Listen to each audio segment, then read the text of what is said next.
Good evening class. मैं गौरव आपका स्वागत करता हूं यूट्यूब चैनल जीपी क्लासेस में। और आज की क्लास आपके लिए बहुत खास है, ठीक है। आज की क्लास जो है आपके लिए बहुत शानदार होने वाली है, क्योंकि देखो, हर किसी को नॉलेज होता है, ठीक है। हर किसी को नॉलेज होता है, स्किल भी होता है। हर पांच में से हर जो तीसरा बंदा है, चौथा बंदा है, हर किसी के पास स्किल मिलेगा आपको। और नॉलेज तो लगभग हर किसी के पास मिलेगा। पर जो आज का टॉपिक हमारा है सॉफ्ट स्किल, ठीक है। हर किसी के पास सॉफ्ट स्किल नहीं होता, ठीक है।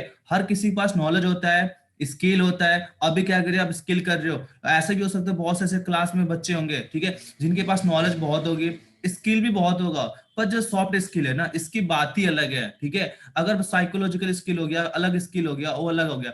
पर सॉफ्ट स्किल, अगर जिसके पास अगर सॉफ्ट स्किल आ गया, तो मान के चलो उसका एक तरह से उद्धार हो गया। कैसा हो गया मतलब, सॉफ्ट स्किल क्या हो गया, कम्युनिकेशन क्या है, आप दूसरे लोगों से बात कैसे कर रहे हो, ठीक है। आप एक तरह से चलने का तरीका क्या है, आपकी पर्सनालिटी क्या है, दूसरों से एक तरह से बात करने का, दूसरों को अंडरस्टैंड करने का, दूसरों को समझने का आपका वेव क्या है, ठीक है। आप क्या वहां पे कैसे आप दूसरों से बात कर रहे हो। यानी कुल मिला के मैं ये बोल सकता हूँ कि अपने लाइफ में, ठीक है, अपने लाइफ में सॉफ्ट स्किल का बहुत बड़ा रोल होता है। चाहे पर्सनालिटी के ऊपर हो, चाहे अपने आप को डेवलप करने को लेकर हो गया, हर चीज में सॉफ्ट स्किल का बहुत बड़ा रोल होता है। तो आज का टॉपिक हमारा क्या सॉफ्ट स्किल है। इससे पहले मैंने क्लास वन आपका हो चुका है, क्लास टू आज होने वाला सॉफ्ट स्किल का। और इसके अलावा जो आपका वोकेशनल साइंस का है, उसके करीब मैंने 3 क्लास लिया, आप उसे देख सकते हो। और आज क्लास जो सॉफ्ट स्किल का, इसका पार्ट नंबर 2 डिस्कस करने वाले हैं। और इसमें करीब 25 क्वेश्चन डिस्कस करेंगे, यानी कि 26 से लेके 50 तक क्वेश्चन इसमें हम डिस्कस करेंगे। तो चलो क्लास को फिर स्टार्ट करते हैं, ठीक है। क्लास को स्टार्ट करें हम, तो स्टार्ट करते हैं फटाफट क्लास को।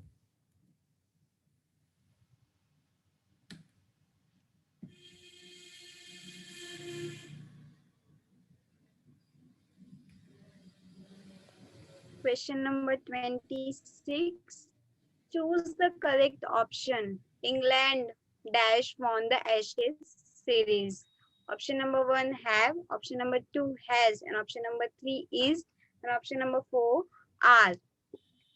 यहाँ पर हम लोगों को बताना है कि England dash won the Ashes series, वो इंग्लैंड ने जो भी है वो कौन सी एशेज सीरीज जो भी है जीत ली है। तो इसमें हम लोग को परफेक्ट जो भी हमारा जो ग्रामर है वो लगाना है। तो यहाँ पर बहुत सारे लोगों के मन में आ रहा होगा कि यहाँ पर हैज आ सकता है, इज एन और तो पॉसिबल नहीं है, बिकॉज इज एन आर हम लोग तो पर्सनल को इंडिकेट करते हैं उस टाइम पे हम लोग लगाते हैं। तो इंग्लैंड इज तो नहीं आ रहा है यहाँ पे, देन आर भी नहीं आ रहा है।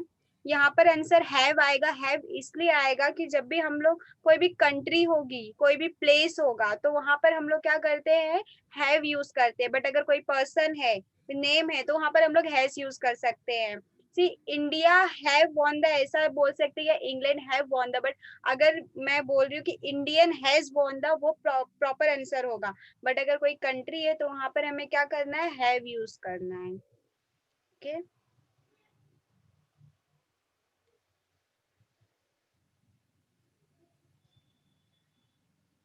Then question number 27. Choose the type of sentence. The police caught the thieves who looted the bank. Option number 1 complex, option number 2 simple, and option number 3 compound, and option number 4 none of these. So अभी यहाँ पर क्या बताना है आपको कि ये जो सेंटेंस लिखा हुआ है, the police caught the thieves who looted the bank, police ने वो बैंक लूटने वाले चोर लोगों को क्या क्या कॉट किया। तो यहाँ पर आप अगर सेंटेंस को ध्यान से देख रहे हैं तो कॉट, देन थीव्स, हम लोग थीप थीफ बोलते हैं, जो उसका सेकंड फॉर्म गया थीव्स, मतलब बहुत सारे हैं। Then who looted the bank, वहां पे कैसा उन्होंने चोरी कर रहे हैं, तो लूट एंड लूटेड यहाँ पे एक टाइप पे ना सब तरह का ना सेकंड फॉर्म यूज किया जा रहा है, कि पास में यूज किया जा रहा है। और ये सेंटेंस थोड़ा सा कॉम्प्लिकेटेड है और मोर देन 3 और 4 वर्ड्स। तो यहाँ पे आंसर आएगा कॉम्प्लेक्स है। सिंपल कैसे होता है कि बहुत थोड़ा सा रहेगा, एक छोटा सा एक एक्शन वर्ब रहेगा, someone is dancing, someone is eating, ऐसा कुछ। देन कंपाउंड क्या होता है, two independent clause connected by helper word, word जो भी रहे। तो वहां पे कैसे, तो 2 इंडिपेंडेंट क्लॉजेस रहेंगे, तो क्या होगा कि जो हेल्पिंग वर्ब रहेगा ना, उसको लेकर वो कनेक्ट करते रहेगा, तो वो किसको बोलते हैं, कंपाउंड को बोलते हैं। कॉम्प्लेक्स क्या होता है? इंडिपेंडेंट क्लॉज प्लस वन और मोर डिपेंडेंट क्लॉजेस।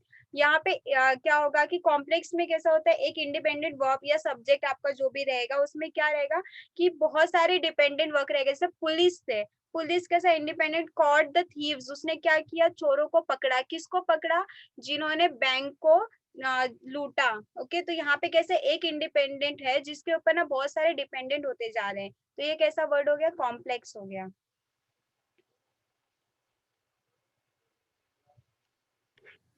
तो यहाँ पे क्लियर हो गया होगा। देखो मैं यहाँ पे थोड़ा सा और सो क्लियर कर यहाँ देता पर हूँ, अभी ठीक है। मैंने बता दिया आपको कि कॉम्प्लेक्स। कि यहाँ पे तो क्लियर करता हूँ थोड़ा सा। देखो आपको थोड़ी सी यहाँ प्रॉब्लम हो रही है, क्योंकि सिंपल क्या होता है, कंपाउंड क्या होता है, और कॉम्प्लेक्स क्या होता है। तो आपको सिंपल याद करना है। सिंपल में क्या होगा, सिंपल में आपके दो तीन शब्द आते हैं, जैसे कि आपका सब्जेक्ट आ गया और आपका ऑब्जेक्ट आ गया, और उसके बीच में जो सप्लीमेंट जो वर्ड होते हैं उसको हम यूज कर लेते हैं, ठीक है। जैसे आपको सिंपल का आपका डेफिनेशन यहाँ पे दिखाई दे रहा है, सी स्माइल्ड, यानी क्या कि आपने सब्जेक्ट यूज किया सी हो गया, अपने वर्ब यूज कर लिया, यहाँ पे क्या यूज कर लिया, अपने स्माइल अपने यूज कर लिया, तो ये क्या हो गया आपका सिंपल हो गया।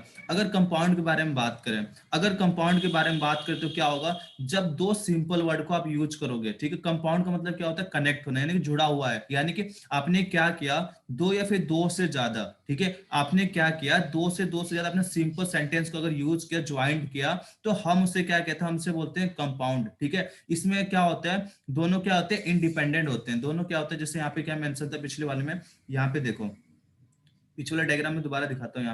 यहाँ पे क्या, दोनों आपके इंडिपेंडेंट होते हैं, ओके। दोनों क्या होते हैं, डिपेंडेंट होते हैं, दोनों कनेक्टेड होते हैं। पर कंपाउंड में क्या हो गया आपका, दो सिंपल आपने जो सेंटेंस था उनको कनेक्ट किया, और कंटेंट कनेक्ट करके आपने बनाया। यहाँ पे क्या आपका सी स्माइल, यानी कि क्या किया, वो आप जो पहला आपका सिंपल था आपने वर्ड यूज कर दिया, उसी को करने आपने क्या किया, दोबारा सी लॉफ, ठीक है, यानी दोबारा क्या कर रहा है वो एक तरह से दोनों को आपने क्या किया, यहाँ पे कनेक्ट कर दिया। यहाँ पे देखो कोई तीसरे तरह से, यहाँ पे कोई इंडिपेंडेंट वर्ड यहाँ पे कनेक्टेड नहीं है, यहाँ पे कोई तीसरा ऐसा वर्ड यूज नहीं हुआ है जो आपका इंडिपेंडेंट हो, ठीक है। सॉरी, एक डिपेंडेंट आपका डिपेंडेंट पे यहाँ पे एक तरह से डिपेंड हो, यहाँ पे क्या आपका दोनों आपका इंडिपेंडेंट है, किसी पर डिपेंड नहीं है। पर कॉम्प्लेक्स में क्या है, कॉम्प्लेक्स में क्या होता है, दो आपके वर्ड आ जाते हैं, यानी कि एक जो आइडिया होता है दूसरे आइडिया पे क्या होता है, डिपेंड होता है, यानी कि एक होता है आपका इंडिपेंडेंट और दूसरा होता है डिपेंडेंट। यहाँ पे क्या है आपका कि वो स्माइल कर रहा है, जैसे कि यहाँ पे तो कोई भी स्माइल यहाँ पे यूज हो गया, वाई स्माइल हो गया, पर यहाँ पे एक कंडीशन आ गया वेन, क्या आ गया, वेन, कि कब खुश होगा वो, ठीक है, कब खुश होगा वो, स्माइलिश कर रहा, पर खुश होने का तरीका कब खुश होगा, हैप्पी कब होगा, सी is happy,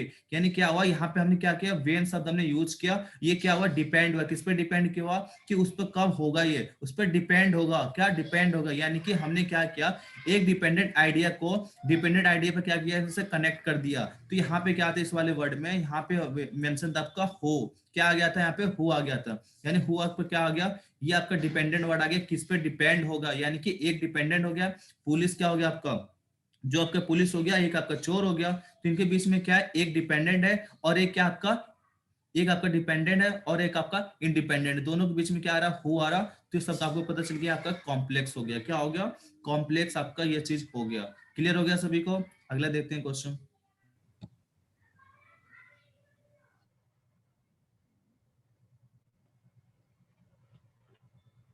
Question number 28. Choose the correct option. How many different part of speech are there in English grammar? Option number 1, 8. Option number 2, 6. Option number 3, 7. And option number 4, 9. So हमारे जो इंग्लिश ग्रामर में जितने भी part of speech में कितने होते हैं grammar, 8 होते हैं। वो 8 कौन कौन से होते हैं?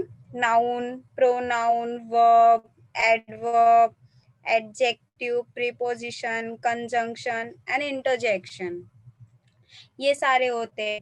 सो नाउन क्या होता है? नाउन को आप बोल सकते हो naming word, name of a person, place, animal और थिंग। ऐसे एग्जांपल हम लोग किसी का भी नेम ले सकते हैं, कोई भी जगह ले सकते हैं। किसी यहाँ पर क्या है, name of person, place, thing और idea. Example dog, cat, horse, student, teacher, apple, Mary and etcetera. So वो क्या हो गया, नाउन हो गया। देन प्रोनाउन होता है, उसके बाद नाउन के बाद प्रोनाउन होता है। प्रोनाउन क्या होता है? Pronoun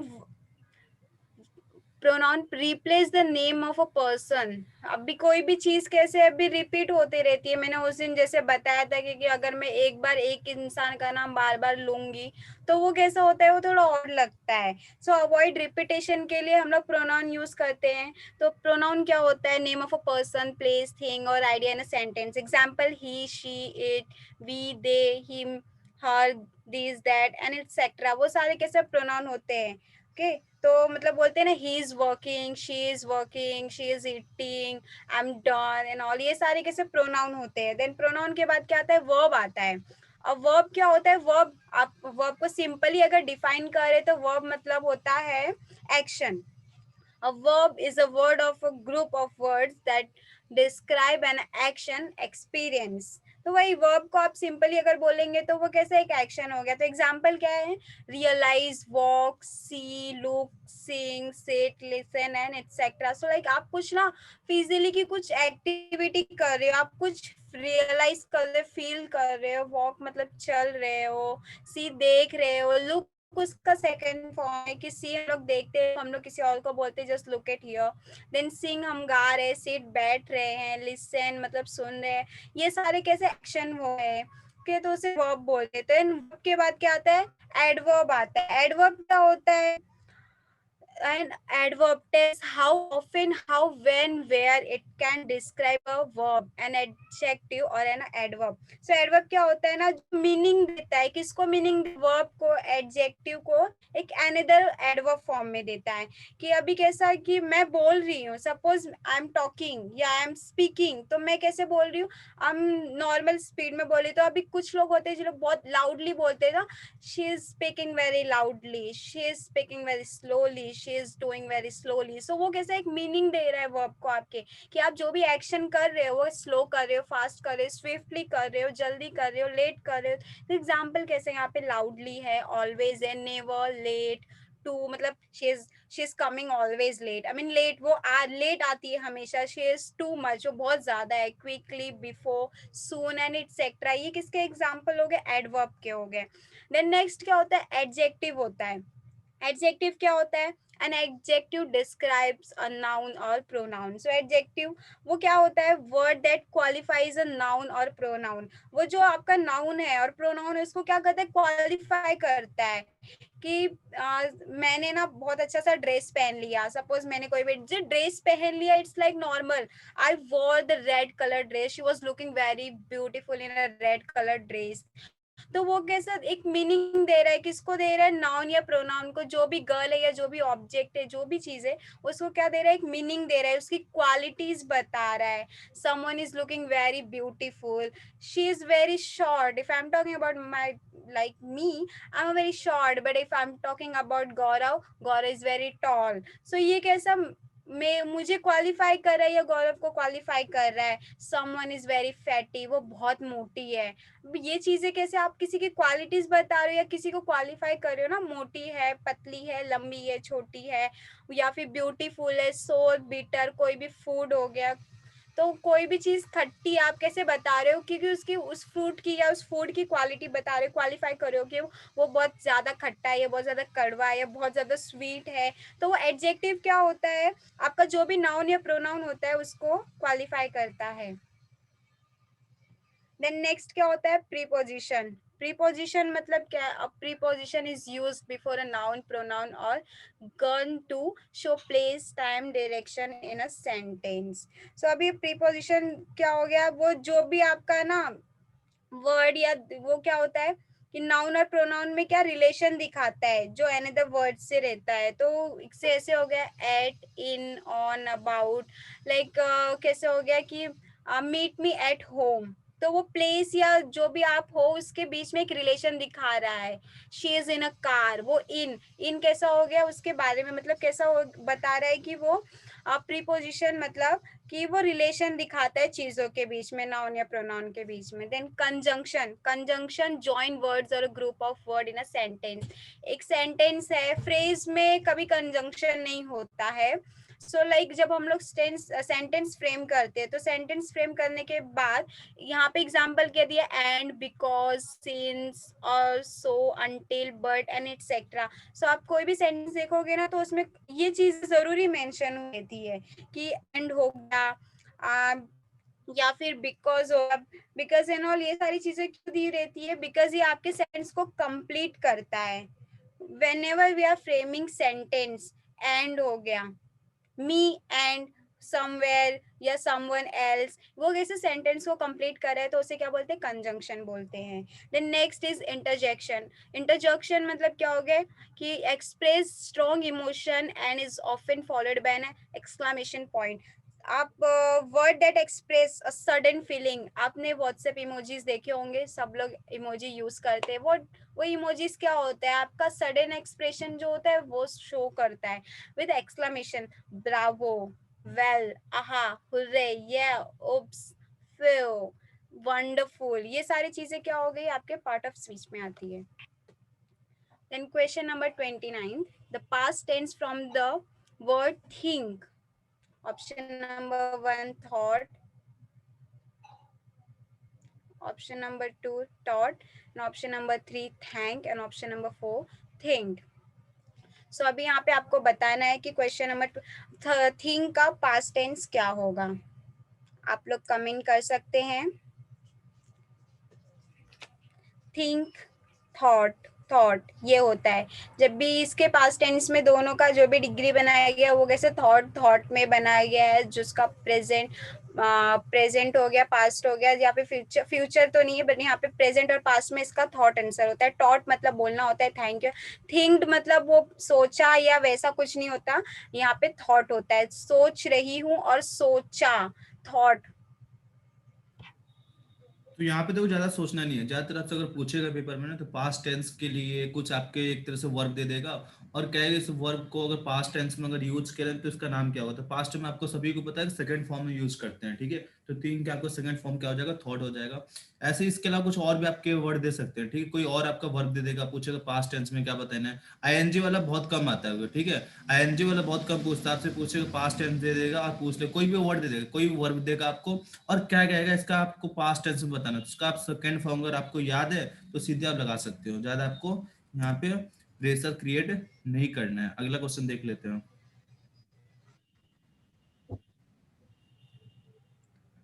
Choose the correct option. A dash is a word that is used instead of a noun. Option number 1 pronoun. Option number 2 adjective. Option number 3 adverb. And option number 4 verb.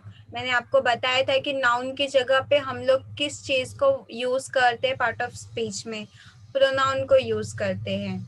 So आप इस image में देख सकते तो हो देखो यहाँ पे क्या लिखा है, यहाँ noun. पे A क्लियर हो noun गया। is a word. यहाँ पे क्वेश्चन क्या मेंशन है कि आपको सही चीज यहाँ पे क्या करना है, चूज करना है। कैसे चीज, यानी कि जो चीज आप नाउन की जगह एक तरह से इंस्टॉल कर सकते हो, यूज कर सकते हो, उसका नाम बताना है। तो जैसे कि अभी मैम ने बताया क्या होता है, प्रोनाउन होता है। तो यहाँ पे इमेज में आपको दिख रहा है नाउन क्या होता है, किसी प्लेस का नाम हो सकता है, ठीक है, किसी पर्सन का नाम हो सकता है, यानी जो भी चीज जो भी यूज में आता है, नेम में अगर आ गया तो आपका नाउन है। नाउन की जगह उसने आपने नाउन को अगर रिप्लेस कर दिया, किसी किसी चीज से आपने रिप्लेस कर दिया तो उसको हम क्या कहते हैं, हमसे कहते हैं प्रोनाउन। जैसे कि यहाँ पे बॉयज है, एक लड़के के नाम, एक लड़का है क्या बॉय है, तो हमें सबसे बॉय बॉय तो नहीं बोल सकते ना, तो हम उसको ही बोल सकते हैं, ठीक। गर्ल्स आगे आ गया, गर्ल्स का अगर नाम है वहाँ पे रीता है, सीमा है, कुछ भी नाम मेंशन है तो हम वहाँ पे बार बार उसको अगर यूज करना है तो फिर नाम नाम लिखेंगे ना बार बार, तो थोड़ा सा एक बोरियत लगेगा, अजीब, थोड़ा सा अजीब लगेगा। तो हम वहाँ पे सी लिख सकते हैं। कैट है तो कैट ईट लिख दिया हमने, इस तरह टेबल को ईट लिख दिया। तो हमें क्या करना होता है, कभी कभी उस नाम को एक उसी तरह सिमिलर नाम ऐसे यूज करते हैं कि चल जाता है। जैसे कि हमने क्या किया, नाउन को हमने प्रोनाउन के साथ हमने प्लेस कर दिया। तो क्लियर हो गया सभी को। अगला क्वेश्चन देख लेते हैं।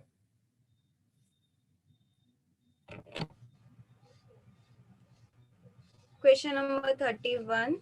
Choose the correct option. When we get ready for dinner, I have to take my books dash the table. Option number 1 off, option number 2 away, option number 3 out, and option number 4 off. So आप जब भी preposition जैसी कोई भी चीज use करते हैं ना तो आप लोगों को कैसा बहुत ज्यादा अवेयर होना है कि मुझे कौन सी चीज मुझे कब यूज करनी है।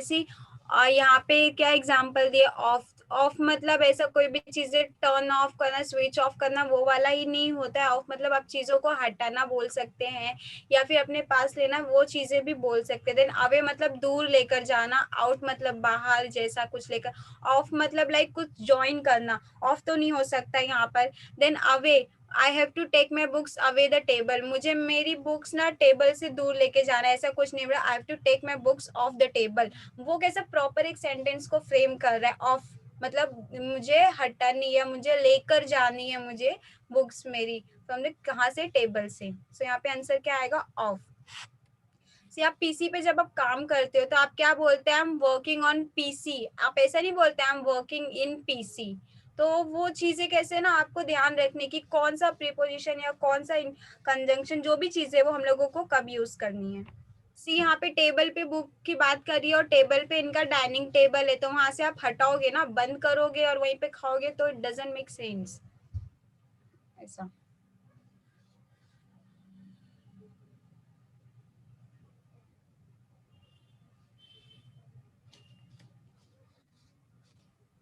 And question number 32, choose the correct option. Dash is the complex of mental characteristics that makes each of us unique from other people. Option number 1, personality. Option number 2, emotional tone. Option number 3, heredity. And option number 4, confidence. So यहाँ पे क्या बता रहा है कि एक ऐसी आपकी मतलब कुछ ऐसा कैरेक्टरिस्टिक थोड़ा सा अलग, जो आपको ना एक ग्रुप में या बहुत सारे लोगों के बीच में एक अलग पहचान देता होगा, आपको एक अलग आइडेंटिटी देता होगा। तो वो क्या चीज होगी, आपके क्लास में बहुत सारे लोग होते होंगे, बट उसमें सबसे ज्यादा टीचर किसको बुलाती है, ऑफकोर्स सीआर को बुलाती है, या फिर आपका कोई जो बहुत ज्यादा इंटेलिजेंट हो, वो सारी चीजों को मतलब उनको देखकर किसके लिए इंटेलिजेंट है या सीआर है, उन सारी चीजों को लेकर बुलाती है। तो वो क्या है, वो एक टाइप का पर्सनैलिटी है। पर्सनैलिटी, इमोशनल टोन इसलिए नहीं कि इमोशनल टोन मतलब आप कैसे बातें करते हो, आपका कैसा वे है बात करने का, ये सारी चीजें आती हैं। हेरिडिटी आपका जो कंटिन्यूस आपके जब जेनेटिकली आपके पेरेंट्स से मिला, उसे हेरिडिटी बोलते हैं। कॉन्फिडेंस, कॉन्फिडेंस हो सकता है but sometimes, every time, but personality हमेशा आ जाती है जब आपको, जो आपको ना ग्रुप से हमेशा एक अलग आइडेंटिटी देती है। तो यहाँ पे आंसर क्या है, पर्सनैलिटी। तो आपको यहाँ पे क्लियर हो, देखो क्या है कि क्लास में हो चाहे कहीं पे हो, कहीं भी आपकी कुछ ऐसी विशेषताएं, ठीक है, एक कुछ आपकी ऐसी विशेषताएं जो लाखों लोगों की भीड़ में चाहे हजारों की भीड़ में, सब जहां पे भी रहते हो, उसमें आप चाहते हो कि हर किसी में आप अलग दिखो, क्या करो आप, उसमें आप अलग दिखो, यानी कि हर किसी से आप यूनिक हो। तो यहाँ पे क्या वर्ड यूज करेंगे, पर्सनालिटी। पर्सनालिटी का मतलब ये नहीं होता है कि आप दिखने में लुकअप आपका बढ़िया नहीं है, बिल्कुल भी नहीं। पर्सनालिटी का मतलब आपका ये होता है यहाँ पे कि आपका ओवरऑल डेवलपमेंट, यानी कि बात करने का तरीका क्या है, आपके पास नॉलेज है नहीं है, दूसरों से बात करने का तरीका क्या है, कि ऐसा तो नहीं किसी दूसरे बंदे के साथ आप वहां पे एक तरह से उसके साथ फ्रेंडली नहीं हो, यानी कि हर चीज दिखा जाता है। बात करने का सिस्टम हो गया, आपके पास नॉलेज क्या है, और आप इसके अंदर एक तरह से जो दूसरों के साथ कम्युनिकेशन जो करते हो, उसका कम्युनिकेशन करने का तरीका क्या है, यानी कि पर्सनालिटी में आपका क्या हो गया, ओवरऑल डेवलपमेंट आपका इसके अंदर इंक्लूड होता है। अगले क्वेश्चन देख लेते हैं।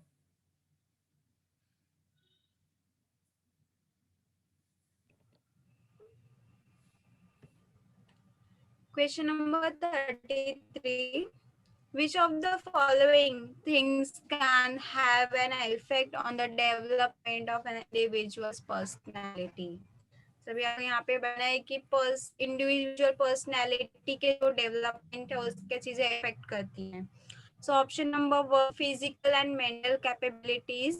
Option number 2, health and physical. Option number 3, skin color, gender and sexual orientation. And number 4, all of these. So वहाँ पे ऊपर जो हमका क्वेश्चन पे हम लोगों ने देखा, कहाँ से कंटिन्यू करना है? क्वेश्चन देखो आपको बिल्कुल क्लियर हो गया होगा, ठीक है, क्वेश्चन बिल्कुल क्लियर हो। क्वेश्चन क्या कह रहा है आपसे कि कोई भी पर्सनालिटी है, ठीक है, किसी इंडिविजुअल पर्सनालिटी है, उसके अंदर जब आप डेवलपमेंट करोगे तो उसके वजह से क्या क्या इफेक्ट होगा, ठीक है, क्या क्या इफेक्ट पड़ सकता है आपके ऊपर, क्या क्या इफेक्ट पड़ सकता है। कोई पर्सनालिटी, किसी की पर्सनालिटी है, उसके अंदर जो डेवलपमेंट किया जाता है तो उसके वजह से क्या क्या आपके इफेक्ट होगा आपके ऊपर पड़ सकते हैं। तो यहाँ पे क्वेश्चन आपका क्या कह रहा है, आपका फिजिकल और मेंटल एबिलिटी, तो बिल्कुल सही है। जब आपकी पर्सनालिटी का डेवलपमेंट किया जाएगा, मैंने आपको अभी बताया कि पर्सनालिटी डेवलपमेंट का मतलब क्या होता है कि आपका एक तरह से कंप्लीट डेवलपमेंट किया जा रहा है। क्या आपका कंप्लीट डेवलपमेंट किया जा रहा है, यानी कि फिजिकल भी आपको एक तरह से स्ट्रांग बनाया जा रहा है, इसके साथ ही साथ आपकी जो मेंटेलिटी है, क्या आपकी जो मेंटेलिटी है उसको भी बढ़ाया जाता है फिजिकल इसमें, किसमें, पर्सनालिटी में। तो आप तरह से क्या फिजिकल भी आप स्ट्रांग हो गए, ओके, और मेंटेलिटी जो आपके ब्रेन था, ठीक है, आईक्यू लेवल था, उसको भी आगे बढ़ाया गया। साथ ही साथ हेल्थ और फिजिकल अपीयरेंस। हेल्थ मतलब अगर आपकी पर्सनालिटी डेवलपमेंट के बारे में बात हो रही है, यानी कि आपका हेल्थ क्या किया जाएगा, बेस्ट किया जाएगा, बढ़िया किया जाएगा। और साथ ही साथ फिजिकल अपीयरेंस मतलब क्या हो जाएगा, क्या दिखने में कितने लिकअप हो, स्मार्ट हो, हैंडसम हो, ठीक है, अट्रैक्टिव हो, इस तरह से भी आपका फोकस किया जाएगा। क्यों किया जाएगा भाई, कि पर्सनालिटी में मैं आपको कई बार बता चुका हूं कि पर्सनालिटी में क्या होता है, आपका कंप्लीट क्या, कंप्लीट डेवलपमेंट किया जाता है। उसके साथ स्किन कलर्स हो गया, आपका जेंडर हो गया, सेक्सुअल हो गया, इन चीजों को भी फोकस इस पे किया जाता है। यानी क्या हो जाएगा इसका, इसका सिंपल हो जाएगा आपका ऑल ऑफ दिस हो जाएगा ना इसका, ठीक है। तो इसका क्या हो जाएगा, ऑल ऑफ दिस, इसका सही जवाब हो जाएगा। अगला क्वेश्चन देखते हैं।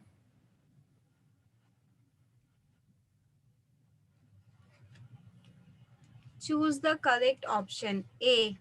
A dash speaker looks into the eyes of the audience. Option number 1, confidence. Option number confident. Option number 2, impatient. Option number 3, rude. And option number 4, impolite. So अभी speaker है जो लोगों ऑडियंस का मतलब कोई भी है स्टेज पे, वो कैसा अगर उसके अंदर कॉन्फिडेंस होगा तो वो ना हर किसी को देखेगा, हर किसी को फेस करेगा, स्टेज फियर नाम की कोई चीज नहीं रहेगी उसके अंदर। देन इम्पेशेंट मतलब उसके अंदर सब्र नहीं होगा, ऐसा कोई भी। रूड, रूड भी तो यहाँ पर नहीं होगा। इम्पोलाइट मतलब जो अच्छे से बात ना करता हो, वो तो यहाँ पे आंसर क्या होगा, कॉन्फिडेंट। तो यहाँ पे देखो क्या, अगर स्पीकर, स्पीकर का मतलब क्या, अगला बंदा आपको मोटिवेट कर रहा, क्या कर रहा, आपको मोटिवेट कर रहा है, कुछ बातें कर रहा। अगर उस बंदे में, ठीक है, सामने वाले ऑडियंस को देख के अगर कॉन्फिडेंस नहीं है ना, तो आप उसकी बातों को नहीं सुनोगे। एक बंदा जो स्पीकर है, जो आपको कुछ बातें बताना चाह रहा है, कुछ आपको सिखाना चाह रहा है, कुछ आपको मोटिवेट करना चाह रहा, अगर वहां पर जो आपके ऑडियंस उसके आंखों में देखे, अगर कॉन्फिडेंस को दिखाई ना दे, क्या कॉन्फिडेंस अगर दिखाई नहीं दे, इसका मतलब है उसके बातों को आप सुनने के लिए एक तरह से चाह, जो क्लास में टीचर आपको पढ़ा रहा है, ठीक है, क्लास में अगर टीचर भी पढ़ा रहा है आपको, तो अगर उसके बाद अंदर कॉन्फिडेंस दिखाई नहीं दे रहा पढ़ाने में, कभी बताते बताते कुछ और पढ़ाना स्टार्ट कर दिया, कुछ बोलते बोलते कुछ और उसने बोलना स्टार्ट कर दिया, यानी कि उसके अंदर क्या है, एक तरह से कॉन्फिडेंस नहीं है। तो अगर चीज नहीं होगा तो अच्छा नहीं माना जाएगा। तो स्पीकर को क्या होना चाहिए, उसके अंदर हमेशा कॉन्फिडेंट ही होना चाहिए। तो मुझे लग नहीं रहा किसी को दिक्कत होने वाली बात है। ये जो क्वेश्चन है, ये तो मैं चाहूंगा हर कोई इसका बिल्कुल सही जवाब दे, क्योंकि ये तो लड़कियों के लिए बेस्ट है। देखते हैं क्या कह रहा है question. Question number 35. What is the most important thing to do to your hair every day? Option number 1, comb it. Option number 2, color it. And option number 3, cut it. And option number 4, all of तो these. इसका So फटाफट अभी जवाब आपको देना, सभी इसका को answer फटाफट जवाब देना है। देखो क्या है क्वेश्चन, क्या है कि बहुत है, आप क्या करते हो, आपके जो बाल है, हेयर्स है, तो एवरीडे क्या करना चाहिए, सबसे मोस्ट इंपोर्टेंट क्या करना चाहिए, क्या उसको कट करोगे आप, ठीक है, कट करोगे, कंघी करोगे, क्या करोगे, सबसे पहले रोजाना क्या कंघी करोगे, क्या उसको डेली आप एक तरह से कट करोगे, उसको कलर करोगे, क्या करोगे। क्या कोई है यहाँ पे जो कहेगा इसका ऑल ऑफ दिस होगा, कोई है जो ये कहना चाहता है मैं ऑल ऑफ दिस के साथ जाना चाहता हूँ, तो जाना चाहती हूँ। तो आपको क्या करना है, आपको कंटिन्यूस को क्या करना है, यहाँ पे देखो आप क्या करोगे, कंटिन्यू आप क्या करोगे, आप क्या करोगे, फटाफट जवाब दो। तो आप उसको क्या करोगे, एक तरह से कंघी करोगे, यानी कि कॉम्बिट करोगे, ठीक है। कलर आपको डेली नहीं कर सकते हैं, डेली आप उसको कट नहीं कर सकते हैं, डेली आप क्या कर सकते हो, देखो इतनी प्यारी लड़की ये दिखाई दे रही है यहाँ पे, क्या कर रही है, बालों को एक तरह से कंघी करने का काम कर रही है। तो आपको ये चीज करना है, ओके।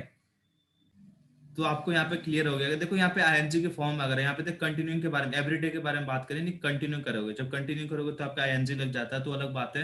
पर आपको मेन फोकस किस पे करना है, आपको कि आपको क्या करना है, कॉम्बीट करना है, यानी कि दोबारा क्या करना है, दोबारा आपको कंटिन्यूअस कंघी करना ही करना है। बाकी आप कलर करना चाहते हो, बालों को कट करना चाहते हो, तो मेरे तरफ से कोई पाबंदी नहीं है, आप डोली आप कलर करो, कोई दिक्कत नहीं है। सुबह सुबह उठो और बालों को कटना स्टार्ट कर दो, तो आप कर सकते हो, कोई दिक्कत नहीं है। पर आपको जब पेपर होगा तो वहां पे ये मेंशन आपको नहीं करना है, ठीक है। अगला क्वेश्चन देखते हैं। question number 36. What should we use every day to avoid armpit odor? So अभी हमें आर्मपिट का जो भी स्मेल आता है उसको अवॉइड करने के लिए क्या करना है, यूज क्या करना है। Option number 1, deodorant. Option number 2, shampoo. Option number 3, comb. And option number 4, shaving cream. So अभी आपको यहाँ पे बताना है कि आप क्या चीजें यूज कर सकते हो सी आप शैम्पू तो नहीं लगाने वाले हो आपके आर्मपिट में बहुत अच्छे से, या कोम्बिंग जैसी बाल तो है नहीं सर के जो आप इसको कोम करके पोनी एंड ऑल ये सब करने वाले हो, या शेविंग क्रीम करके आप डिओड्रेंट लगाओगे। सिर्फ नॉर्मली मैं बस में ट्रैवल करती हूँ तो लोग कैसे स्टैंडिंग पोजीशन में होते हैं, देन वहां पे अगर कोई खड़े हो जाए तो लोगों बहुत सारे लोग होते हैं जो लोग ऑफिस से आते हैं तो उनके आर्मपिट से या बहुत से स्मेल आते रहता है, और कुछ लोगों से नहीं आता है बिकॉज क्यों, वो लोग खुद का हाइजीन मेंटेन करते हैं, डिओड्रेंट यूज करते हैं। सो डिओड्रेंट लगाने के बाद कैसा आपका जो भी ऑर्डर है वो निकल जाता है। Option number sorry question number 37, when you cough what should you do. आपको जब खांसी आती है तो आपको क्या करना है ये बताना है आपको। Option number 1, cover your mouth with your hand. Option number 2, turn your head. Option number 3, cover your mouth with the inside of your elbow. And option number 4, go home. अभी आपको खांसी आ रही है तो आप सिंपल सी बात है क्या करोगे, आप इमेज में देख रहे हो ये दीदी क्या कर रही है, उनको खांसी आ रही है तो उन्होंने अपना हाथ है कहाँ पे रख लिया, अपने मुंह पे रख लिया, मुंह अपना ढक लिया। हेड नीचे करने से तो कुछ नहीं होगा, आप सर नीचे रख कर रहे हो, या फिर अगर आप कहीं बैठे हो तो बात अलग है, बट अगर आप कहीं खड़े हो सर आप नीचे कर रहे हो तो वो तो ठीक नहीं, आपको कुछ हो सकता है। Then cover your mouth with the inside of your elbow. आप एल्बो से मतलब खुद का प्रोटेक्शन करने के लिए आप एल्बो के साइड अपना कर रहे हो तो ठीक है। एंड गो होम, आपको खांसी आ रही है 2 मिनट के अंदर चली जाएगी, उसमें घर जाने जैसा तो कुछ नहीं है, तो यहाँ पे आंसर क्या रहेगा, cover your mouth with your hand.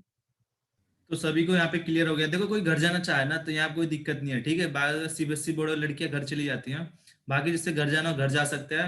बाकी अगर पेपर में आएगा तो आपको ऑप्शन ए लगाना है, यानी क्या करना है, आपको अपने हैंड से क्या करना है, अपने माउथ को क्या करना है, कवर करना है। ओके, क्लियर हो गया होगा, मुझे लग नहीं रहा किसी को दिक्कत है। आगे बढ़ते हैं फटाफट। और ये जो क्वेश्चन है आपका बहुत ही सिंपल क्वेश्चन, इसमें तो मुझे लग नहीं रहा बताने की जरूरत है। यहाँ पे क्या आपका ड्रेस कोड है।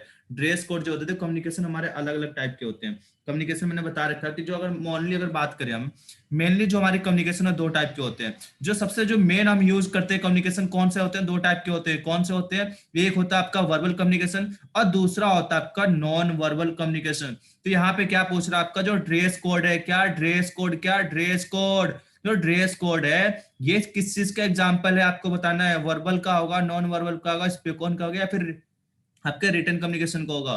तो आपको फटाफट इसका सही जवाब देना। देखो मैंने आपको कई बार बता चुका हूँ, कई बार मैं बता चुका हूँ, ड्रेस कोड जो होता है इसमें किसी तरह से टोन नहीं आता, किसी तरह से रिटर्न वर्ड हम यूज नहीं करते, इसमें स्पोकन नहीं होता। यानी क्या होता है आपका, ये होता आपका नॉन वर्बल। क्या, नॉन वर्बल, यानी कि ड्रेस कोड हो गया आपका, बॉडी लैंग्वेज हो गया, ये सभी के सभी क्या होते हैं आपके नॉन वर्बल होते हैं, जिसमें हम क्या करते हैं, एक तरह से हम वहां पे किसी वर्ड का यूज करके चीजों को बोलते नहीं है, ठीक है। जो अगर नॉन वर्बल के बारे में बात करें, ऐसा कम्युनिकेशन जिसमें बॉडी लैंग्वेज ड्रेस कोड का यूज किया जाता है, जिसमें स्पोकन वर्ड हम यूज नहीं करते हैं, पर किसी वर्ड का उच्चारण किसी से बोलते हैं तो हमारे किस में आता है, वर्बल कम्युनिकेशन में आता है। किसमें आता है, वर्बल कम्युनिकेशन में आता है। वो अलग बात है कि वर्बल कम्युनिकेशन हमारे दो टाइप के हो गए, कौन कौन से, वर्टिकल और हॉरिजेंटल। ओके, वर्टिकल और हॉरिजेंटल, और वर्टिकल मतलब सेम लेवल का हो गया, और हॉरिजेंटल में क्या हो गया, हमारे दो टाइप के हो गए। उसमें भी एक होता है अपवर्ड होता है, एक होता है डाउनवर्ड, वो आगे डिस्कस करेंगे हम, ठीक है। पर आपको यहाँ पे क्लियर हो गया होगा कि नॉन वर्बल क्या होता है, ड्रेस कोड। देखो जब आप जाने जाओगे ना वहाँ पे लेसन प्लान, तो जब वाइबा देने जाओगे तो क्वेश्चन आपसे पूछा जा सकता है कि क्लास में टीचर आपको पढ़ा रहा था, ऐसा क्या चीज आप यूज करोगे कि जो टीचर है पूरे क्लास के बच्चों के सबको एक नजरिए से देखेगा, सबको एक नजर से देखेगा। तो ऐसा कौन सा कोड होता है, तो वो होता है आपका ड्रेस कोड। क्या, ड्रेस कोड। इसलिए क्या होता है, हर किसी को ड्रेस पहनाया जाता है, एक ही यूनिफॉर्म होता है। इससे क्या होता है, जो टीचर का जो थॉट होता है, जो सोचने का तरीका होता है, हर ट्रेनिंग के प्रति सेम हो जाता है। अगर उसमें गरीब अमीर रहेंगे ना वहां पे बच्चे, तो हर किसी का ड्रेस अगर अलग पहन के आएंगे, वो यूनिफॉर्म पहन के अगर नहीं आते, ड्रेस पहन के घर के ऐसे कपड़े पहन के आते हैं कैजुअली, तो हर किसी कपड़े का होगा कलर अलग होगा। तो एग्जामिनर चाहे आपका टीचर को देख के पता चल जाएगा ये गरीब है चाहे अमीर है, तो उसका सोचने का तरीका थोड़ा अलग हो सकता है। पर अगर यूनिफॉर्म आपको पहना दिया जाए तो आपका सोचने का तरीका सेम हो जाएगा। अगला क्वेश्चन देखते हैं फटाफट। Question number 39, while mentioning the previous job experience in a resume, you should follow the dash order. Option number 1, reverse chronological. Option number 2, chronological. Option number 3, important job first. And option number 4, jumbled up. So आप जब भी resume बनाते हो तो resume बनाने के time पे आप क्या करते हो, कि आपका जो भी सर्टिफिकेट रहता है आप उसको कैसे एजुकेशनली जो भी सर्टिफिकेट रहता है उसको आप क्या करते हो, रिवर्स में अरेंज करते हो। लाइक आपका 10th का सबसे नीचे, देन 12th का, देन उसके बाद आपने जो भी डिग्री की होगी या फिर आपका जो प्रेजेंट कोर्स है वो सबसे ऊपर रहता है। तो वो कैसा आपका रिवर्स क्रोनोलॉजिकल ऑर्डर में रहता है। तो यहाँ पे आंसर क्या है, रिवर्स क्रोनोलॉजिकल। तो यहाँ पे आपको क्लियर हो गया होगा। देखो क्या है कि जब आप रिज्यूम, देखो ये जो टॉपिक है ना आपका रिज्यूम जो बनाते हो, ये साथ पीओटी का भी और आपके सॉफ्ट स्किल का भी बहुत बड़ा रोल होता है। क्योंकि जो रिज्यूम होता है ना, आपके जॉब का टिकट होता है। जैसे कि ट्रेन का टिकट कराते हो ना, आप ट्रेन का टिकट कराते हो, अगर आपने ट्रेन का जो टिकट आपने कराया अगर हाई लेवल का है, यानी कि एसी का है, फर्स्ट एसी का, सेकंड एसी का, थर्ड एसी का, स्लीपर का है, जनरल का है, तो उसी से अकॉर्डिंग आपको सफर मिलता है वहां पे, ठीक है, उसी के अकॉर्डिंग आपको फैसिलिटी फैसिलिटी मिलती है। वैसे जो आपका रिज्यूम होता है ना, ये आपको कंपनी में एंट्री करने का एक टिकट होता है। तो आपको क्या करना होता है, रिज्यूम को बिल्कुल बेस्ट बनाना होता है। इसलिए बेस्ट बनाना होता है कि अगर आपको एक तो एंट्री मिल गई, ठीक है, अगर आपको एंट्री मिल गई यानी कि जो वहां पे जो वहां पे आपका इंटरव्यू ले रहा, यानी कि क्या आपने डेमो देने जा रहे हो वहां पे, क्या तरह एक तरह से आप वहां पे डेमो दे रहे हो। ओके, तो जो आपका रिज्यूम एक टिकट का काम करता है कि अगर टिकट अगर बेस्ट हुआ तो आपको फैसिलिटी बेस्ट मिलेगी। तो आपको जो सिस्टमेटिक तरीके से उसे अरेंज करना है, यानी कि सबसे पहले आपने एक्सपीरियंस लिया, उसको आपने ऊपर दिखाया, हाई लेवल है जो अपने करंट में भी कोई डिग्री वगैरह लिया उसको ऊपर मेंशन करोगे, और जो नीचे वाले है एकेडमिक कोर्स हो गया, इन सबको आपको नीचे आपको दिखाना होता है। यानी कि ये क्या होता है, रिवर्स में चलते हो। तो ये एक तरीका हो गया, सबको पता चल गया यहाँ पे। अगला क्वेश्चन देखते हैं। अगला क्वेश्चन ये जो है, ये पिछले क्वेश्चन में भी पूछा गया था, पिछले क्लास में भी पूछा गया था। देखते हैं क्वेश्चन क्या है। Question number 40, choose the correct option. Unstructured interview is also called dash. Option number 1, directive interview. Option number 2, non-directive interview. Option number 3, collaborative approach interview. And option number 4, approach interview. So अभी यहाँ पे interview कितने 4 types के होते हैं। तो 4 types में एक डायरेक्टिव होता है, एक non directive, then collaborative, then approach interview. तो यहाँ पे अभी कैसा अनस्ट्रक्चर बोला गया। अनस्ट्रक्चर पहले तो मैं बता दूं कि डायरेक्टिव क्या होता है। डायरेक्टिव मतलब कैसा होता है कि जो भी पार्टीज है वो डायरेक्टली ना, जो इंटरव्यूअर है वो सारी चीजें एक बार में कंट्रोल कर लेता है। बट नॉन डायरेक्टिव मतलब पैटर्न होता है। अनस्ट्रक्चर को हम लोग डायरेक्टिव बोलते हैं, नॉन डायरेक्टिव को स्ट्रक्चर्ड या पैटर्न, जहां पर जो भी दोनों पार्टीज होती है अपने क्वेश्चन या जो भी चीजें बरोबर क्लियर कर लेती है। बट डायरेक्टिव में कैसा होता है कि सिर्फ एक जन ही अपनी सारी चीजें क्लियर करता है और इंटरव्यू बोलता है हाँ ठीक है ये सारी चीजें।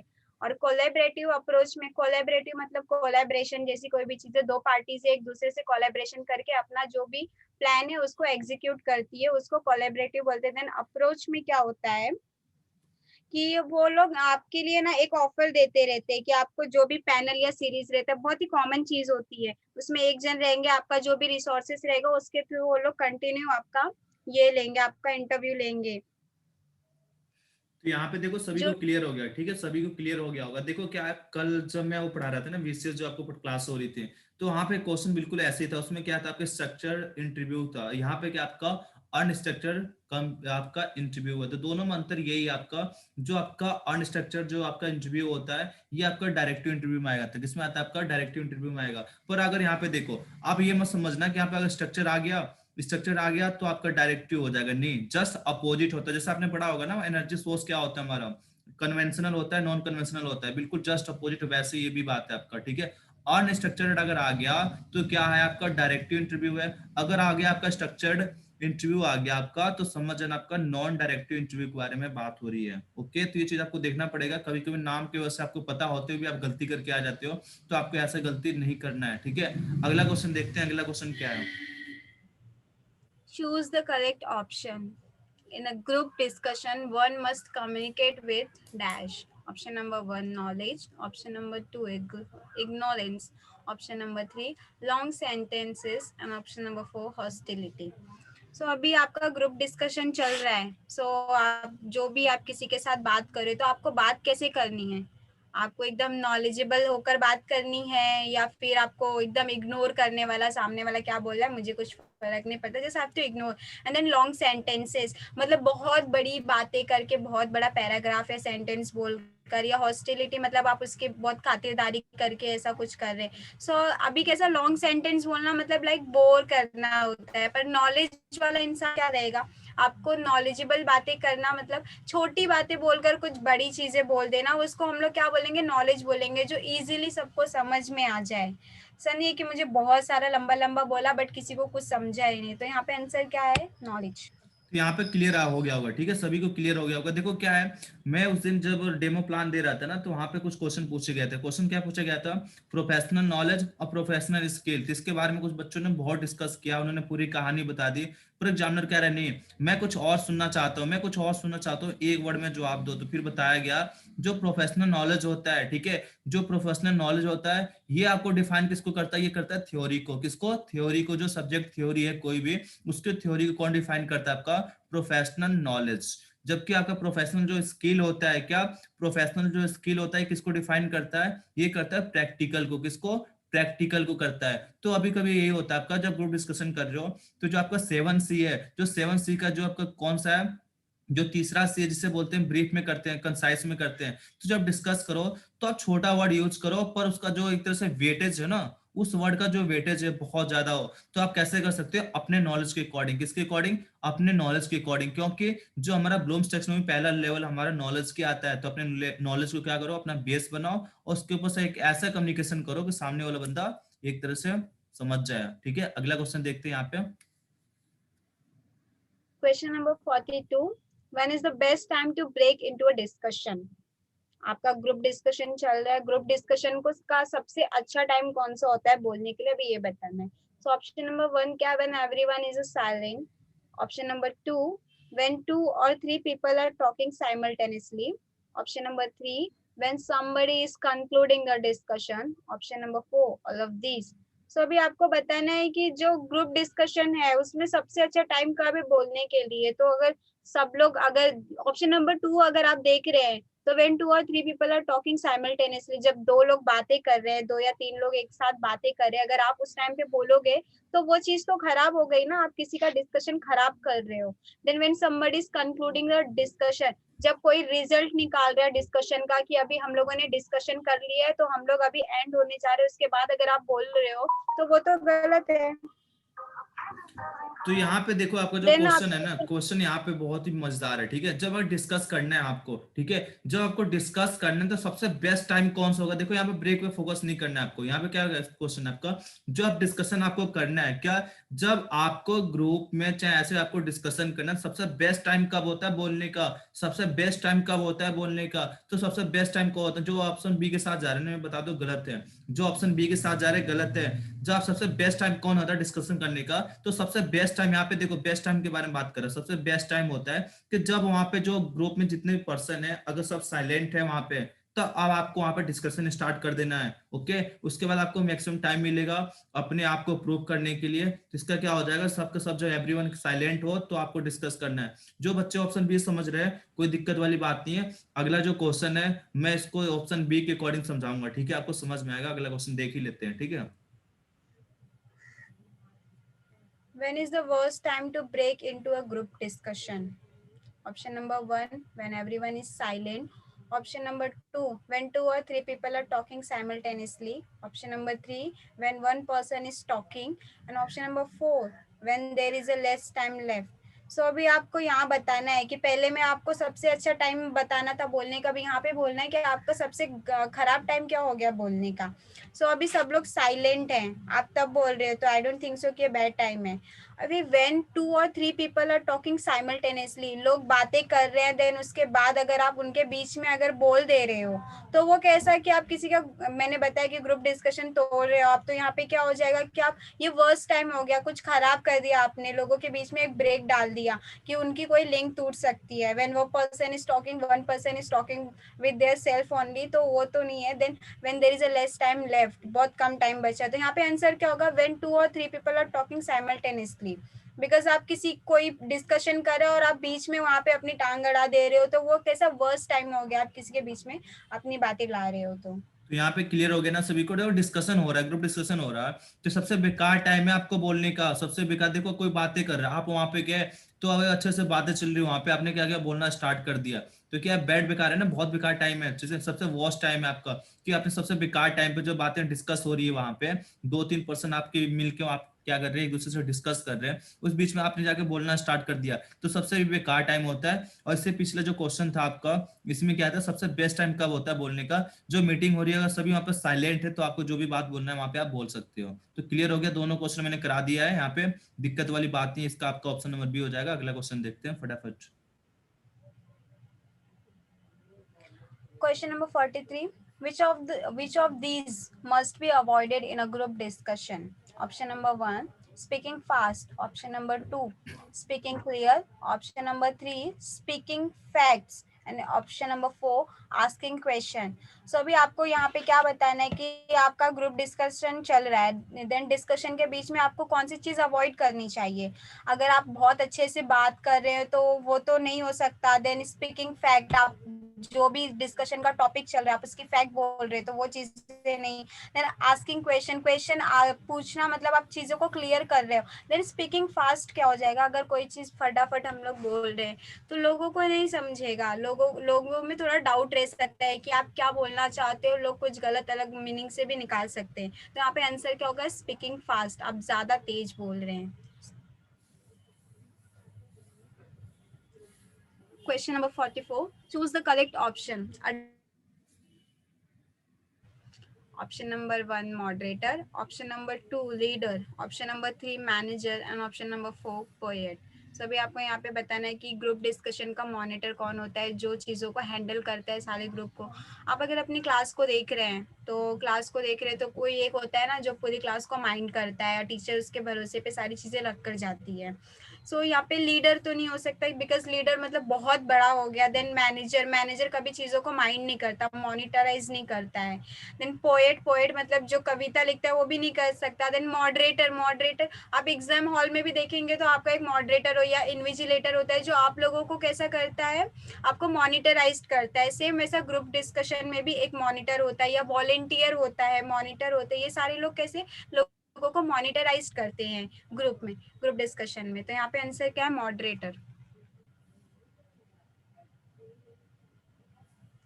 Question number 45. A group discussion must advance dash. Option number 1, truth. Option number 2, dishonesty. Option number 3, personal glory. And option number 4, arguments. अभी आपको यहाँ पे बताना है कि ग्रुप डिस्कशन में कौन सी चीजें होनी चाहिए, मस्ट एडवांस। सो अभी यहाँ पे ऑप्शन नंबर 1 क्या है, ट्रूथ। ट्रूथ मतलब आप सच बोल रहे हो, आप अपना सारा जो भी चीज है उसको क्लियर कर रहे हो, तो वो कैसा ना आपके आगे के प्लान्स के लिए बहुत ही अच्छा रहेगा। देन डिसऑनेस्टी, अगर आप ईमानदार ही नहीं रहोगे तो फिर वहां पे वो ग्रुप डिस्कशन का फायदा क्या है, फिर आप तो पर्सनल यूज के लिए कुछ चीजें कर रहे हो। देन पर्सनल ग्लोरी, आपका खुद का पर्सनैलिटी डेवलपमेंट नहीं चल रहा है कि आप खुद के बारे में, खुद के जो भी ग्लोरीज है उन सब के बारे में बताए। देन आर्ग्यूमेंट्स होना मतलब ग्रुप डिस्कशन नहीं हो रहा है, वो एक टाइप का आर्ग्यूमेंट, मतलब वो झगड़ा करना तो हो ही नहीं सकता ग्रुप डिस्कशन। मतलब आप ट्रूथ, आप सच्चाई बोल रहे हो और ये चीजें होनी ही चाहिए, मस्ट है। Then question number 46. Which of the following is advantage of time management? Option number 1, less stress. Option number 2, inefficient workflow. Option number 3, poor work quality. And option number 4, a poor professional reputation and stall career. So अभी आपको advantage बताना है time management का। आपका time manage हो चुका है बहुत ही अच्छे तरीके से, तो आपका जो प्लान है, जो भी आपने सीक्वेंसेस बना के रखे, वो सारी चीज़ें उसके अकॉर्डिंग चल रही है बिकॉज आपने टाइम मैनेजमेंट किया है। तो आपका एक टाइप का स्ट्रेस कम हो जाएगा, जो भी आपका जो बहुत ज़्यादा पेंडिंग वर्क है या जो भी आपको एक्सपेंडिचर है वो सारी चीज़ें कैसे स्ट्रेस कम हो जाएगा। देन इनएफिशिएंट वर्क फ्लो, ये तो नहीं हो सकता बिकॉज टाइम मैनेजमेंट है, तो आपका वर्क कैसे फ्लो में जाएगा, एफिशिएंटली जाएगा। देन पुअर वर्क क्वालिटी, ये तो टाइम मैनेजमेंट का एडवांटेज नहीं है। Then a poor professional reputation and stall career, आपका अगर टाइम मैनेजमेंट है, स्ट्रेस लो है, देन आपका जो वर्क फ्लो में चल रहा है, देन आपका ये पुअर प्रोफेशनल जैसा मतलब वो आपका रेपुटेशन लो कर रहा है, वो भी टाइम मैनेजमेंट में नहीं आ सकता एडवांटेज में। तो आंसर क्या है यहाँ पे, लेस स्ट्रेस। तो यहाँ पे क्लियर हो गया होगा। देखो टाइम मैनेजमेंट के एडवांटेज के बारे में बात हो रही है, ठीक है। किसके बारे में बात हो रही है? यहाँ बात हो रही है टाइम मैनेजमेंट के एडवांटेज के बारे में। तो अगर आपने क्या किया, टाइम को मैनेजमेंट किया, क्या अगर आपने टाइम को मैनेजमेंट किया तो क्या जो स्ट्रेस है वो कम हो जाएगी। पर ऑप्शन भी क्या कह रहा कि जो आप वर्क फ्लो कर रहे हो, जो काम कर रहे हो, तो क्या उसकी एफिशिएंसी कम हो जाएगी क्या? मुझे बताओ। टाइम को आपने मैनेजमेंट कर लिया, सही टाइम को सही चीज से आपने यूज किया, तो जो आप काम कर रहे हो क्या एक तरह से वो खराब होगा क्या? वो ये बताओ। तो बिल्कुल आपका ऑप्शन नंबर बी गलत है। सी क्या कह रहा कि जो आप काम कर रहे हो उसकी क्वालिटी खराब हो जाएगी। तो क्या क्वालिटी खराब होगी क्या? अगर अपने टाइम से अपने मैनेजमेंट कर सही टाइम पे सही चीज को कर रहे हो तो क्वालिटी से मतलब ही नहीं है। उसके बाद ऑप्शन नंबर डी क्या है कि जो आप प्रोफेशनल, जो आपके एक तरह से रेपुटेशन है, तो क्या वो खराब हो जाएगा? यार भाई अच्छा होगा, खराब होगा? क्वालिटी हमारी बेस्ट होगी, वर्क फ्लो हमारा बेस्ट होगा, प्रोफेशनल रेपुटेशन भी हमारा क्या होगा? बेस्ट होगा। पूरा होने का तो सवाल ही पैदा नहीं होता। क्या हो जाएगा हमारा जो स्ट्रेस है ये हमारी लेस हो जाएगा, कम हो जाएगा। टाइम को सही चीज पे यूज करोगे तो हमारे जो स्ट्रेस जो बढ़ने वाले थे वो क्या हो जाएगा? कहीं ना कहीं कम रहेगा। तो मुझे लग नहीं रहा किसी को दिक्कत होने वाली यहाँ पे। अगला क्वेश्चन देखते हैं।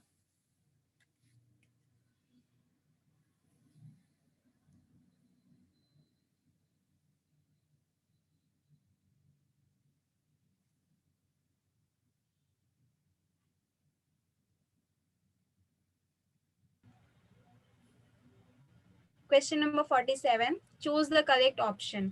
Effective time management provides dash opportunities to achieve important life and career goals. So अभी आपको यहाँ पे क्या बताना है कि जो इफेक्टिव टाइम मैनेजमेंट आपको कौन कौन सी अपॉर्चुनिटीज प्रोवाइड करता है आपकी लाइफ में जो भी आपका करियर गोल्स है उसको अचीव करने के लिए. सो ऑप्शन नंबर 1 क्या है? Greater. Option number 2 inadequate. Option number 3 lesser and option number 4 equal. See अगर आपकी चीजें बरोबर अच्छे से एफिशिएंटली इफेक्टिवली मैनेज्ड है, यहाँ पे टाइम मैनेजमेंट आपका बहुत अच्छे से इफेक्टिव टाइम मैनेजमेंट बोला जा रहा है, तो ऑफ कोर्स यहाँ पे ग्रेटर होगा. ग्रेटर मतलब बहुत ही अच्छा हो सकता है. ओके.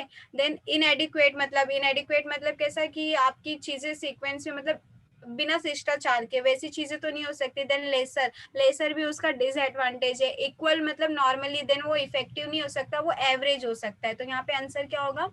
ग्रेटर. तो यहाँ पे क्लियर हो गया। देखो टाइम मैनेजमेंट को सही टाइम पे अगर यूज कर रहे हो, इफेक्टिव कब होगा? देखो यहाँ पे क्या मेंशन आपका टाइम मैनेजमेंट है, यानी कि टाइम को सही से आप मैनेजमेंट कर रहे हो, सही से यूज कर रहे हो, तो उसके क्या क्या फायदे हो जाएंगे? तो जो भी आपके सामने अपॉर्चुनिटी है, ठीक है, उसके बाद जो आपके कैरियर का जो गोल है उसको क्या होगा? प्राप्त करने में ग्रेटर होगा, एकदम सही, मतलब कि सही टाइम पे आपको सही टर्म मिल जाएगा। यानी कि बहुत ही पहले, जैसे कि आपने कुछ कुछ आपको काम करना है, 1 घंटे का काम है, आपने क्या किया? सही टाइम के अकॉर्डिंग आपने क्या किया इसको? जैसे कि अभी आपका लेसन प्लान है, ठीक है, अभी आप क्लास में लेसन प्लान देने जाओगे तो टाइम किसी को 10 मिनट मिलेगा, किसी को 5 मिनट, ऐसा भी हो सकता है किसी को 20 मिनट मिले, चाहे कोई ऐसा भी हो सकता है जिसको 2 मिनट ही मिले। पर अगर क्या किया आपने, जो चीज जो एग्जामिनर जो चाहता था, जो आपसे एक्सपेक्ट कर रहा था कि ये बंदा मुझे ये चीज शो करके देगा 2 मिनट में, अगर आपने वो चीज किया, ठीक है, तो जो आपकी अपॉर्चुनिटी आपको मिली, जो आपने गोल वहां पर सेट किया, तो अगर टाइम आपने सही से यूज किया तो ग्रेटर होगा। सही टाइम पर सही चीज आपने कर लिया आपने, ठीक है, तो आपको यहाँ पे क्लियर हो गया होगा कि टाइम मैनेजमेंट से क्या होगा? जो अपॉर्चुनिटी है, जो आपकी तरफ से इंपॉर्टेंस है, जो गोल है, वो क्या होगा? हमेशा ग्रेटर होगा, आपको हमेशा फायदा ही मिलेगा। ओके, क्लियर हो गया। अगला क्वेश्चन देखते हैं। ये जो क्वेश्चन आपका बहुत ही मजेदार क्वेश्चन है कम्युनिकेशन का। Choose the correct option. The first model of communication is said to have a developed by dash. Option number 1, Aristotle. Option number 2, Plato. Option number 3, Steiner. And option number 4, Socrates. तो अभी आपको ये चीज तो आपको याद करनी है. यहाँ पे आप कोई फैक्ट यूज करके आप कैसे ना पता नहीं कर सकते हो. सो यहाँ पे जो फिलोसोफर थे एरिस्टोटल, उन्होंने क्या बताया कि जो मॉडल ऑफ कम्युनिकेशन है उन्होंने डेवलप किया था. तो आपको क्या जो आपका कम्युनिकेशन मॉडल है वो किसने डेवलप किया पता चल गया आपको? एरिस्टोटल. देन आपका क्या? स्पीकर, स्पीच, देन आपका ओकेजन या फिर जो भी आपका media channel, then audience effect. ये चीजें किसके थ्रू आई है? ये इनके थ्रू आई है. इन्होंने ये कम्युनिकेशन का मॉडल डेवलप किया. देन उसके आगे आपको बहुत अच्छी तरीके से बताया गया है कि आप कितने अच्छे से एक्सप्लोर कर सकते हैं कम्युनिकेशन को. सो आपको ये चीज हमेशा याद रखनी है कि फर्स्ट मॉडल किसने डेवलप किया है. ओके. तो यहाँ पे आपको क्लियर ये हो गया होगा। यहाँ पे क्या पूछा जा रहा है आपसे? पूछा जा रहा है जो सब फर्स्ट, देखो क्या होता है कम्युनिकेशन के टाइम, अलग अलग टाइम पे क्या हुआ, अलग अलग मॉडल आए थे। तो आपसे क्वेश्चन क्या पूछा, जो सबसे पहले आपका फर्स्ट मॉडल आया था कम्युनिकेशन का, ये किसके द्वारा डेवलप किया गया था? तो ये आपके अरिस्टो के सामने, अरिस्टो के द्वारा ही क्या गया था? डेवलप किया गया था। उन्होंने ये कहा था कि आपके कम्युनिकेशन के 4 आपके एलिमेंट होते हैं। कौन कौन से होते हैं? एक होता है आपका स्पीकर, उसके बाद होता है आपका स्पीच, फिर होता है ऑडियंस, फिर होता है उसका होता है इफेक्ट। यानी कि मतलब अगर बात करें तो स्पीकर क्या हो गया? स्पीकर हो गया आपका सोर्स। क्या हो गया आपका सोर्स? यानी क्या हो गया एक तरह से, एक हो गया आपका सेंडर यानी कि स्पीच, यानी जो एक तरह से टोन यूज कर रहा है, यानी क्या किया उसने उसने उस जो उसके दिमाग में थॉट आया, जो आइडिया आया, जो मैसेज आया, उसको क्या किया उसने? इनकोडिंग किया। और इनकोडिंग करने के बाद उसको स्पीच के माध्यम से क्या किया? आगे उसने भेजा।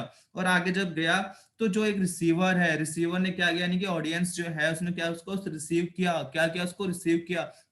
और रिसीव करने के बाद उसको ने क्या किया? स्पीकर को यानी जो सोर्स है, जो सेंडर है, उसको क्या एक तरह से इफेक्ट दिखाया।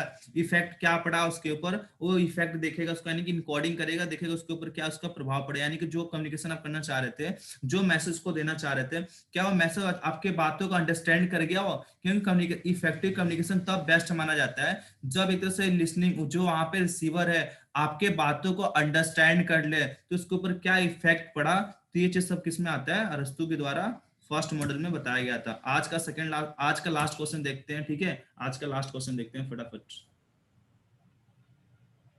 Question number 49. Choose the correct option. According to Hobben, dash is the verbal interchange of thought or idea. Option number 1, communication. Option number 2, concept. Option number 3, writing skills. And option number 4, information. So अभी आपको यहाँ पे बताना है कि हॉबन के according जो verbal interchange या ये थॉट्स या आइडियाज है, उन सबका वर्बल इंटरचेंज किसके थ्रू होता है? वर्बल इंटरचेंज यहाँ पर बोला गया है, तो आपको किस पे ध्यान देना है? वर्बल। वर्बल मतलब क्या हो गया? कम्युनिकेशन हो गया। कंसेप्ट कैसा आपके दिमाग में रहता है? राइटिंग स्किल मतलब you are somewhere writing, information still in your mind. But यहाँ पे वर्बल बोला गया है, तो आपको फोकस कहाँ पर करना है? कम्युनिकेशन पे करना है। ओके, और यहाँ पे इंटरचेंज ऑफ थॉट्स और आइडियाज, आपका जो भी थॉट है, आइडिया है, वो किसका चेंज हो रहा है? वर्बली हो रहा है। तो यहाँ पे आंसर क्या होगा? कम्युनिकेशन। और इनका पूरा नाम है वेलियन हॉबेन। तो यहाँ पे आपको क्लियर होगा। देखो क्या है, यहाँ पे क्या चीज है, आपके पास एक आइडिया है, ओके, आपके पास एक थॉट है, आपके पास एक इंफॉर्मेशन, आपके पास एक मैसेज है। आप क्या चाहते हो? आप क्या चाहते हो? इस आइडिया को, इस मैसेज को सामने वाले के साथ एक तरह से इंटरचेंज करना चाहते हो, सामने वाले को बताना चाहते हो, और उसके आइडिया को, उसके सोर्स को आप एक तरह से रिसीव करना चाहते हो।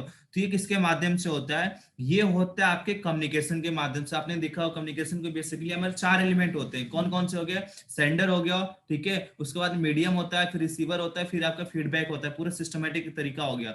यानी कि कम्युनिकेशन के माध्यम से आप अपने थॉट को, अपने आइडिया को, अपने मैसेज को क्या कर सकते हो?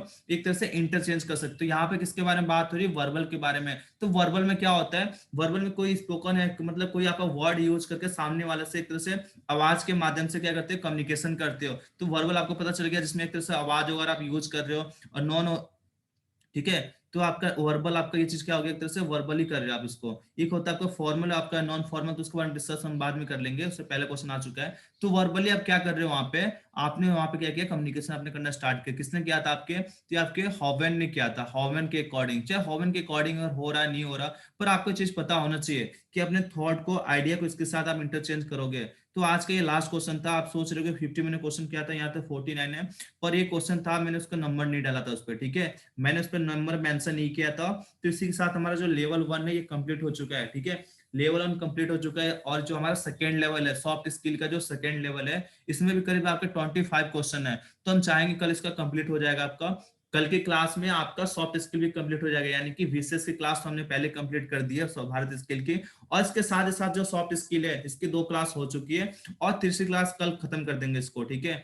तो आज की इतना ही रखते हैं। जो भी दिक्कत है, जो भी प्रॉब्लम है, आप शेयर कर सकते हो। और मैंने इसका एक तरह से जो टेस्ट लिया था, अभी आपको मैं आंसर की के साथ आपको ईमेल आईडी पे मैं प्रोवाइड कर दूंगा, ठीक है, इसकी जो आंसर की है। और इसकी जो पीडीएफ है, ये पीपीटी जो है, कल की क्लास लेने के बाद 75 क्वेश्चन में क्या करूंगा? ग्रुप में शेयर कर दूंगा, ठीक है, क्योंकि फिर मुझे ब्रेक करना पड़ेगा। मैं क्या करूंगा? कल का क्लास लेने के बाद मैं आपको इसकी पीडीएफ हो चाहे पीपीटी मैं आपको ग्रुप में शेयर कर दूंगा, ओके। तो आज के इतना रखते हैं। जय हिंद, जय भारत। पीओटी क्लास आज थोड़ी जल्दी हो सकती है, ठीक है, तो अगली क्लास में मिलते हैं, चाहे डब्ल्यूसीएस की क्लास हो चाहे पीओटी क्लास हो, ठीक है। तो